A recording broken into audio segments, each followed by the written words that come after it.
They've been clueless using him.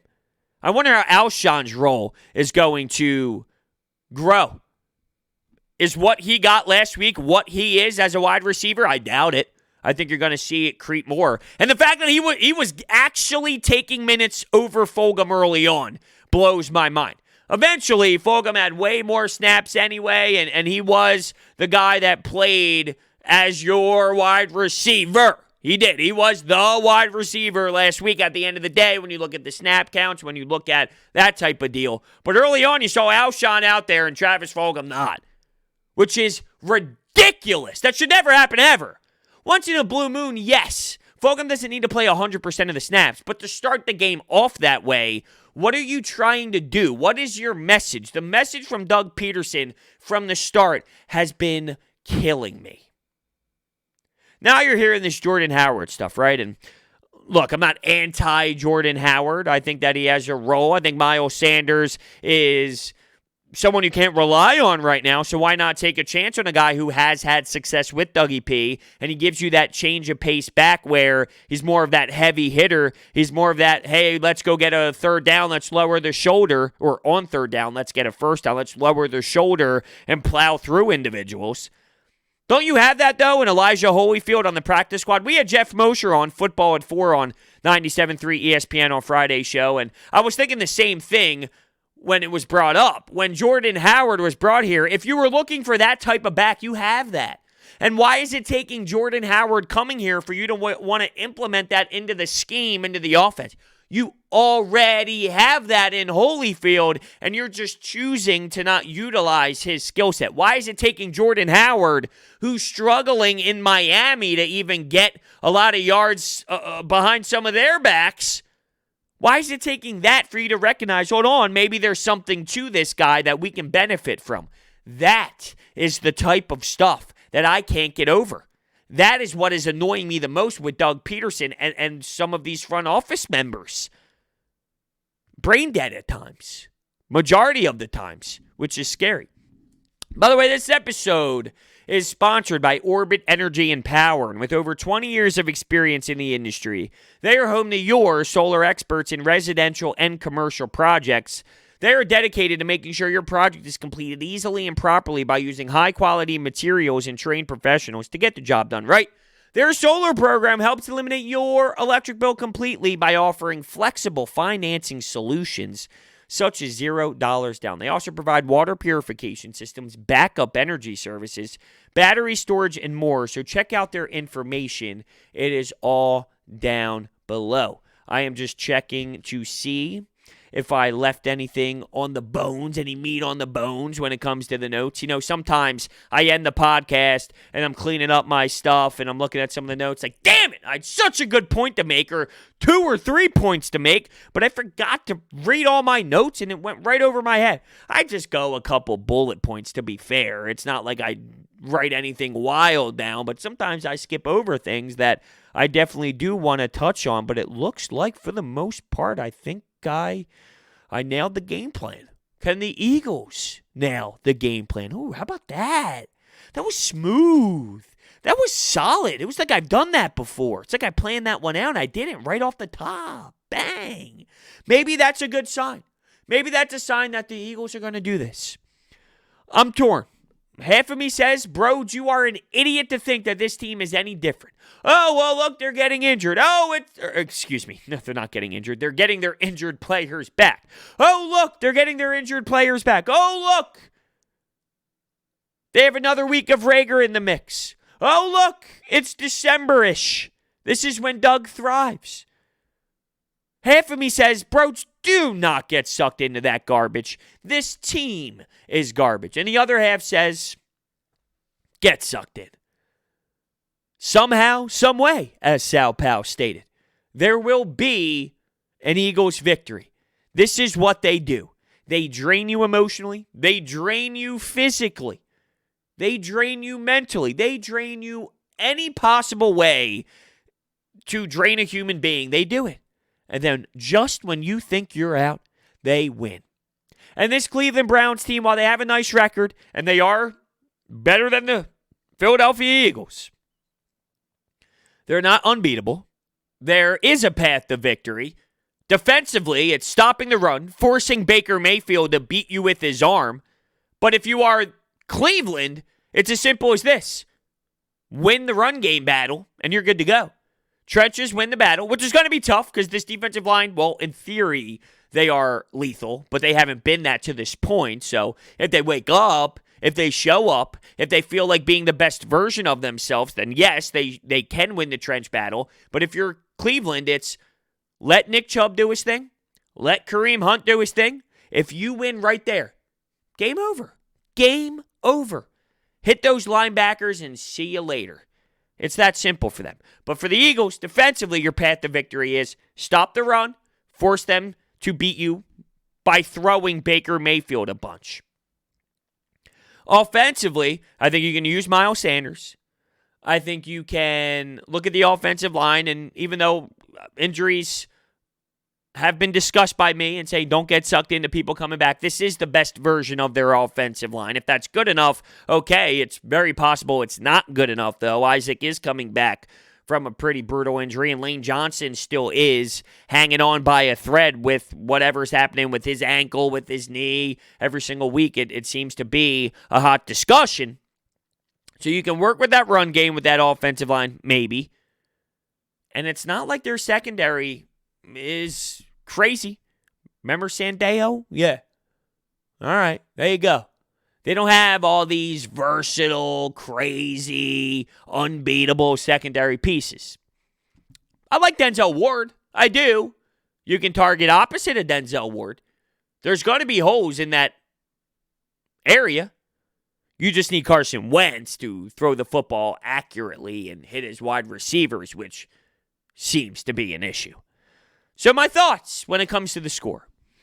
I will say I think this will be a 28-18